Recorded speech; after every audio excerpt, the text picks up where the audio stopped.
I now yield 2 minutes to the gentleman from Wisconsin, the chairman of our Oversight and Investigation Subcommittee, Mr. Duffy. The gentleman is recognized.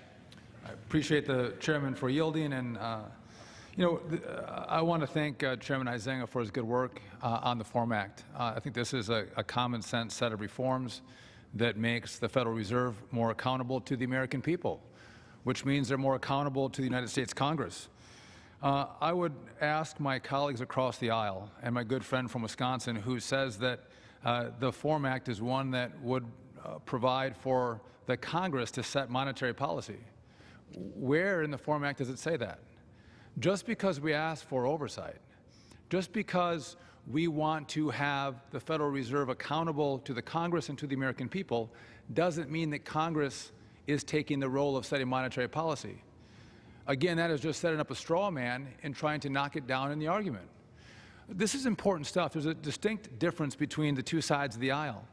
We do think there should be accountability and transparency, but my friends across the aisle will continue to advocate for very powerful government institutions empowering bureaucrats that are not elected and that are not accountable to the American people to make decisions that have huge impacts on the American people.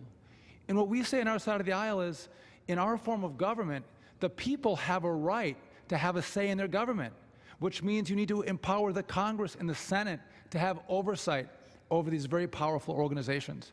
And that's the great debate that we're having here. We want oversight, we don't, and transparency, we don't want to set monetary policy. I chair the Committee on Oversight, and we have asked the Federal Reserve for documents that we're entitled to in regard to a FOMC leak.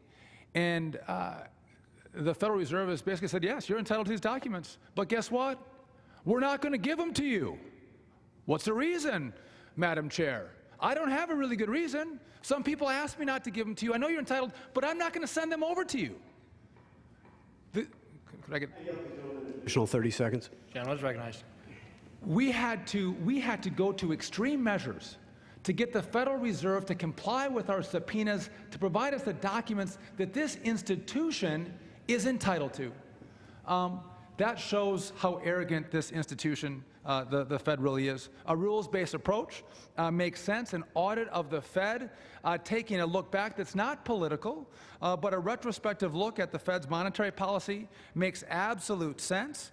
And to think that we're going to talk about the blackout period at the Fed, that yes, you can have a blackout for monetary policy, but you can't use that blackout when we're talking about the supervisory and prudential functions of the Federal Reserve. The gentleman's time has expired. I yield back.